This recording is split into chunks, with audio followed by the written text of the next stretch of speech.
Arcot Lutheran திருச்சபையின் கணம் பேராயர், உதவி தலைவர், செயலாளர், மத்திய நிர்வாகி,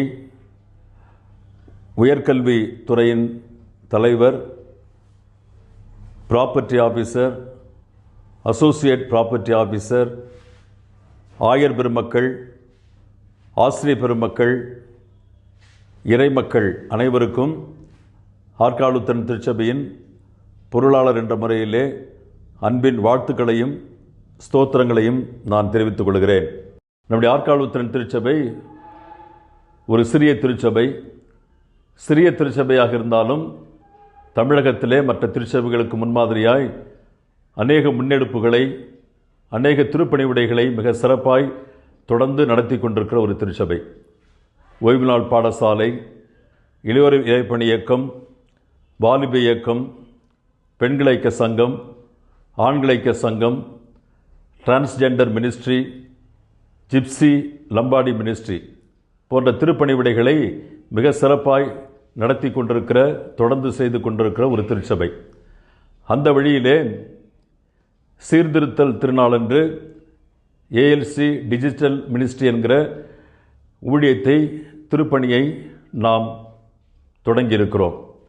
இந்த திருப்பணி, இந்த ஊழியத்தினுடைய இயக்குனராக ரெவரன் அகிலன் அவர்களும் அவரோடு கூட இணைந்து செயல்படுவதற்கு ஒரு குழுவினரும் நியமிக்கப்பட்டிருக்கிறார்கள். ரெவரன் அகிலன் இசைத்துறையிலே மிக புலமை மிக்கவர். அவர்கள் இந்த பொறுப்பை மிக சிறப்பாக நிறைவேற்றுவார்கள் என்று நாம் நம்புகின்றோம். எனவே டிஜிட்டல் மினிஸ்ட்ரி தொடர்ந்து மிக சிறப்பாக செயல்படுவதற்கு திருச்சபை மக்கள் நீங்கள் ஜெபிக்கும்படியும் உங்களுடைய ஒத்துழைப்பை நீங்கள் கொடுக்கும்படியும் அன்போடு நான் கேட்டுக்கொள்கின்றேன்.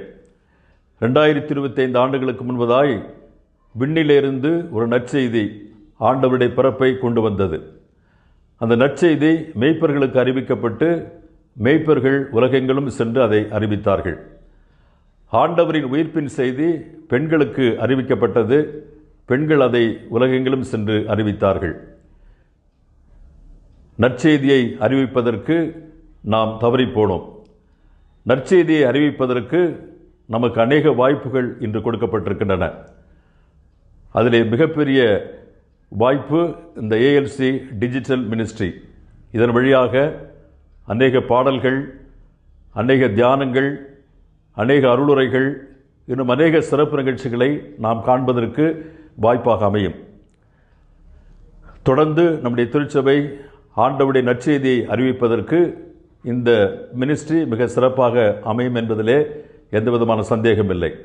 இந்த டிஜிட்டல் மினிஸ்ட்ரியின் மூலமாய் நம்முடைய பேராயருடைய முன்னெடுப்பின்படி proclaim the gospel, building the people, மக்களை, இறையரசை கட்டுவோம், மக்களை ஒன்றிணைப்போம் என்கிற அந்த அடிப்படையிலே இந்த மினிஸ்ட்ரி தொடர்ந்து செயல்பட வேண்டும் என்று நான் அன்போடு கூட வாழ்த்துகின்றேன். இதன் வழியே ஒளிபரப்பப்பட இருக்கிற அனைத்து நிகழ்வுகளையும் நீங்கள் பங்கேற்று கண்டு கழித்து ஆசீர்வாதத்தை பெற்றுக்கொள்ளுங்கள். மற்றவர்களுக்கும் அதை அறிவியுங்கள். அடுத்து இந்த மாதம் 31ஆம் தேதி சீர்திருத்தல் திருநாள், ரெஃபர்மேஷன் டே. மிகப்பெரிய சீர்திருத்தத்தை உலகத்திலே கொண்டு வந்த மார்ட்டின் லூத்தர் அவர்களையும் அவருடைய சீர்திருத்தத்தையும் நாம் நினைவு கூறுவது மட்டுமல்லாமல் அதை நம்முடைய வாழ்க்கையிலே கடைபிடிப்பதற்கு உறுதியேற்க வேண்டிய ஒரு நாள். சீர்திருத்தம் என்பது முற்று பெற்ற ஒன்று அல்ல. அது நம்முடைய தனிப்பட்ட வாழ்க்கையிலே, நம்முடைய குடும்பங்களிலே, நம்முடைய திருச்சபையிலே, நிறுவனங்களிலே, சமுதாயத்திலே தொடர்ந்து நடைபெற வேண்டிய ஒரு நிகழ்வு. எனவே மாற்றங்களுக்கும் சீர்திருத்தங்களுக்கும் நம்மை ஒப்புக் கொடுப்போம். அதன் வழியே திருச்சபையின் வளர்ச்சிக்கு நம்மை நாம் அர்ப்பணிப்போம். Where there is a change, there is a growth. Where there is a growth, there is a development. தொடர்ந்து திருச்சபையின் வாழ்விலே, வளர்ச்சியிலே நம்முடைய பங்களிப்பை நாம் உறுதி செய்வோம்.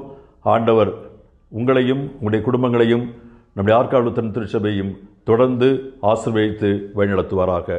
ஆமேன்.